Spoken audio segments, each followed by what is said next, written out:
As Clark County schools deal with budget issues we were the first to tell you about nearly 2 weeks ago, a new issue emerges. This time, a group of teachers telling us that they're dealing with unrelated salary issues of their own. Crisis of the Classroom investigative reporter Tiffany Lane says what they say is a mistake is causing them to get paid much less than what was promised. Imagine signing a contract saying you'll get paid a certain amount and making life decisions based on that pay. Then find out months later that contract is allegedly not being honored because of an error that's out of your hands. Well, that's what several teachers are telling me happened when they came back to CCSD after retiring as principals to help with teacher vacancies. And they want accountability.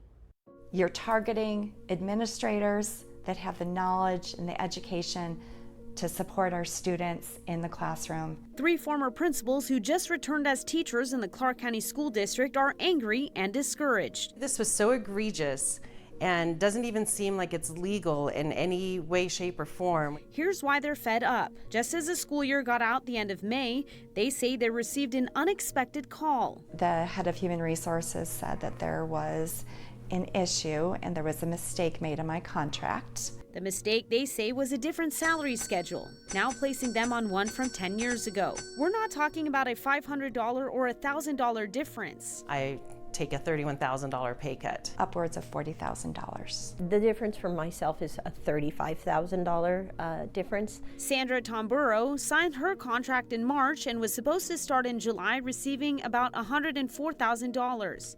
She chose to leave a charter school to come back to her CCSD roots and help with the critical labor shortage. The position that I left at the charter, I was making over $20,000 more than what I am currently making now with CCSD. Carrie Larnard and Jennifer D'Antuono Adams, on the other hand, already started working and being paid under their agreed-upon salaries in February. D'Antuono Adams receiving in the 6 figures and Larnard receiving $86,000. Now D'Antuono Adams is receiving similar pay to a new teacher after serving CCSD for 30 years. What message do you think this is sending?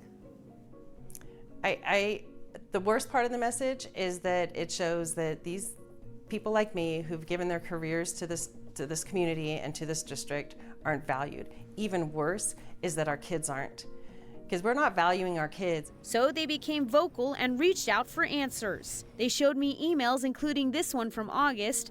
The district's top boss, interim superintendent Dr. Brenda Larson-Mitchell, responding to D'Antuono Adams, quote, "Mistakes must be corrected. Only terms that parties have bargained for and agreed upon become effective," leaving these educators wondering why their binding documents don't carry the same weight. Who do you want to be accountable and what do you want to happen next?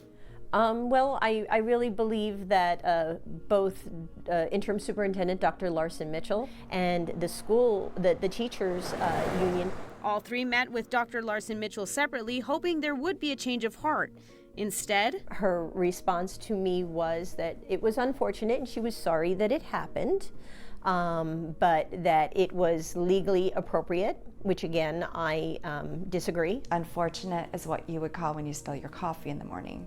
$40,000 pay cut is not an unfortunate thing, it's a devastation to a family. The 3 of them continued their fight by speaking up at board meetings. We as a team will continue to address what we consider to be an inequity within CCSD's pay scales. And if something doesn't give, they may have to make some tough decisions. You may leave.